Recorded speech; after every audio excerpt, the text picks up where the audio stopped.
That's right, today is going to be all about the Sig Romeo1 Pro. Now when Sig first came out with their optics, the miniature red dots for rifles or pistols, I kind of stayed away from them, and that's because they did not have the best reputation, and most of that had to do with the material they were making out of the housing with. So it got to the point where we actually took those off the approved list from where I work until they came out with the Romeo1 Pro, which is a much more robust optic, especially since it has that steel shroud. So the Romeo1 Pro does have some nice changes from the original one, and fortunately for me on this video, I've had a test group of two. I brought the Sig RXPX carry, and I've got that on the polymer 80 frame right here. And then I bought the Sig RXPX full size. Both of them had the Romeo1 Pro. So I've had a chance to get several thousand rounds for these things at this point in time, and I've had them for, I want to say, 6 to 8 months right now. And I gotta say my experience has been positive as compared to my initial experiences with the Sig Romeo1, which wasn't all that durable. Now the biggest problem, as I mentioned before, with the original one was the fact that they made the whole housing out of magnesium, which just absolutely was fragile. So they have updated to the aircraft grade aluminum that pretty much everybody else uses for optics. And then they do send the Pro out with that nice steel shield on there, which gives it a little bit more robust durability. There's some good options in here. Let's go ahead and get into this thing up close, show you what it's all about, so you guys can really see the specs and what this is going to look like for you should you be interested in a Romeo1 Pro. Make sure you guys are subscribed to the channel, turn the bell notification icons on, and if at any point during the video you feel that I have deserved it or you like the miniature red dot stuff, go ahead and hit that thumbs up button because all of those are huge helps. We're going to go ahead and get into the Romeo1 Pro right now. All right, the Sig Romeo1 Pro.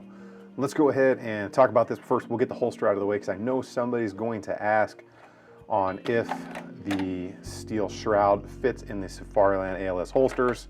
It does, goes right in there. So we'll go ahead and get rid of that. I know somebody was going to ask it. So getting into the specs on the Romeo1 Pro here. We'll go over the basic stuff, kind of what it comes with. So the Romeo1 Pro comes with the steel shroud like that. It is a top mounted battery right there. You've got your windage and your elevation adjustments here on the top and on the side. And it does have a 30mm pass-through lens right there. So you can kind of see through it, and that dot is on. Comes in 3 and a 6 MOA. This specific one is going to be the 3, and then it comes with,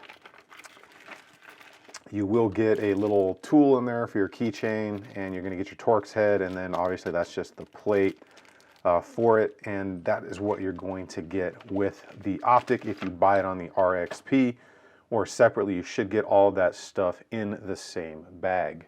As far as everything else goes, the lens on here, you can kind of see it does have that multi-coating on there, so that's going to help with, one, seeing the dot in there, but two, the battery life on it as well. They call it a spherical glass on there. You can take a look at that right there. Like I said, 3 or 6 MOA. And what you're going to get here on the, as far as the robustness of keeping 0 on it, is a dual spring design inside there, so it should maintain 0 even during the impact. So it has about a 20,000 hour battery life is what they say when it's on about medium with the MOTAC technology. So the MOTAC is the motion sense technology. You leave it down 2 minutes, it will turn off, and then even just a touch like that disturbs it enough to where it does turn it back on. I have not been able to beat the optic. You have your brightness buttons right here on the side. You can see them through that steel shroud, up and down. So you hold either one, it will turn it off, and it will turn it on. If you want to enable or disable the MOTAC, that motion sense, hold both buttons down. If it blinks once, that means it's off. If you hold them down again, it'll blink twice. That means it's back on. You do have a total of 12 settings, which are going to be 10 daytime, and you're going to have 2 night vision settings. It is IPX7 water rated. If you're underwater a meter for more than that couple of minutes, you probably got bigger things to worry about than if your optic is going to work coming back up. It's got a 5-year warranty, and then let's talk about the size of this optic here. So according to the website, now this is going to be without the steel shroud. That is going to add just a little bit of size to it. We are going to be looking at a total of 1.8 inches in length. That is from front to back right there. Going to be a total width of about 1.2, Again, this is going to add, that shroud does add a little bit of width to it, but not a ton. And then as far as the width in the rear, because it's a little thinner towards the rear right here, it's going to be a direct 1 inch. Now when it comes to the height without the shroud is going to be 1.1 inches. And then at the back right here, it is going to be 0.4 inches. So overall, not bad. It is a little bit bigger because you are getting that larger 30mm window on it. It weighs 1 ounce without the battery in it, which is a 1632 top mountable battery. And you do have a total of 50 MOA of adjustment on there in elevation and windows, and it says kind of plus or minus, so it may or may not be exactly at 50. Well, let's go ahead and talk about range footage, how this performed, durability, and of course, that price point. The Romeo1 Pro has some solid specs with that MOTAC and everything else that's going on there. Well, I've waited a while to do the review on the Romeo1 Pro, and I was lucky enough to where I had both of these, so I've got a test group of 2, which normally you only get like a test group of 1 on optics. So I have to say, 1, the MOTAC stuff is really cool. So I've left that on. I've left it in the safe for a week or 2, maybe 3 between rotations of using things and testing different stuff. And even the slightest touch, just like that, will turn that optic right back on to the brightness setting that it was at once it went into that sleep mode. So the technology on the motion sense, or shake awake, or whatever you want to call it, has definitely gotten a lot better just across the board in these miniature red dot optics. Now, as far as the durability goes on both of these, it is a lot better because they've gone from that magnesium to that aircraft grade aluminum, and they've added those steel shrouds. So I'm not afraid, okay, to bang those optics into each other like that. They're not going to lose zero with the way that they are made in there, and they are definitely not going to crack or break like the initial ones did. 1, because you've got that nice steel shroud, and 2, because it's made out of a far superior material, being aluminum rather than magnesium. As far as holding zero and all that stuff, I had not had any issues with it.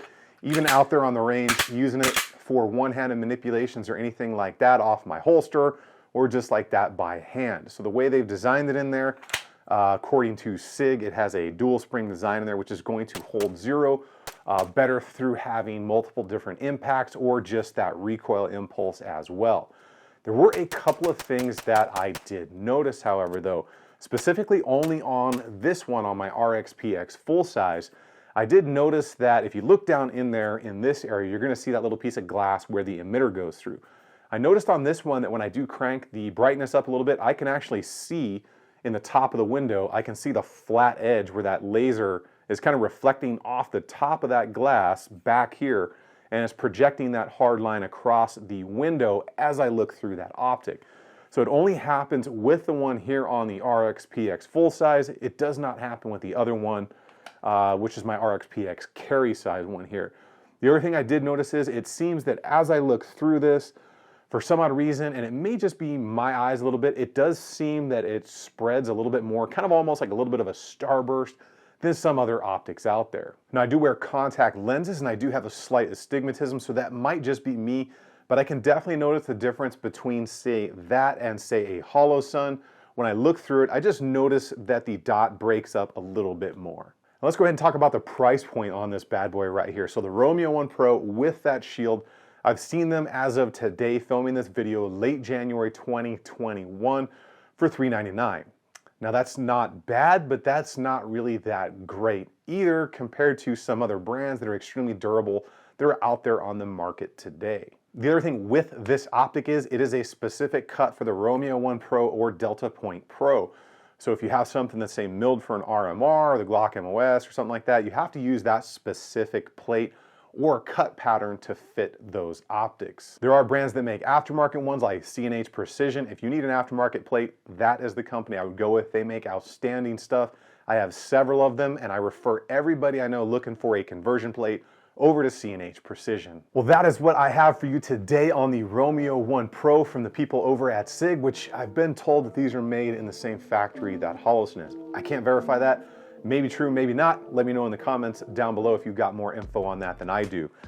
Not a bad choice overall if it's what you're into. These just happen to come on these slides, so I'm gonna run them until they die or until I break them. I hope you guys enjoyed that video. Make sure you subscribe to the channel, turn that bell notification icon on, and definitely hit that thumbs up because all of it helps the channel. Guys, get out there and enjoy some range time or at least some dry fire practice. And remember, if you stay ready, you ain't got to get ready, and I will see you guys on the next one.